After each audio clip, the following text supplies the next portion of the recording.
नमस्कार मंडळी, कसे आहात? मी बनवली आहे आज अख्ख्या मसूरची आमटी. मी आधी अख्खे मसूर एक 5-10 मिनटं भिजत ठेवले होते. त्याच्यानंतर मी कुकरमध्ये मीठ घालून थोड्याशा पाण्यामध्ये शिजवून घेतली आहेत.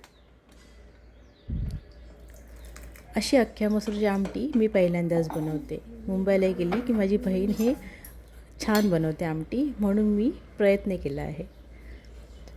तर मी आता तेल टाकून घेतलं आहे. कढईमध्ये राई टाकली आहे, जिरा टाकणार, त्याच्यामध्ये आवर्जून लसूण टाकतात, पण मी टाकलेली नाही आहे.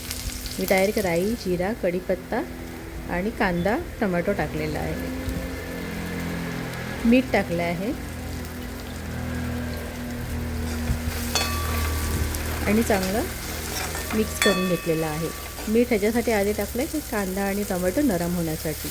वरून थोडीशी कोथिंबीर टाकलेली आहे, हळद, मसाला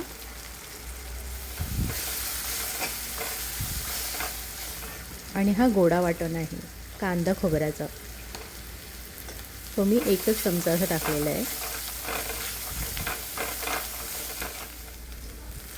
आणि ती आमटी मी शिजवून घेतलेली, त्याचं पाणी थोडंसं मिक्स केलेलं आहे, कारण एकदम नरम होण्यासाठी.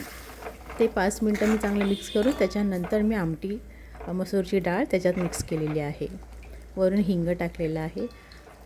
शक्यतो हिंग फोडणीलाच टाकता, पण मी कधी विसरली की मी वरूनच टाकते. आणि थोडं पाणी मिक्स केलं आहे, चांगलं बॉईल केलेलं आहे.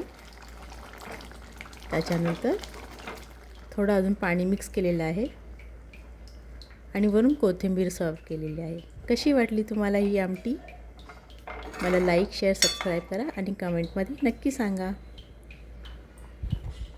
बाय.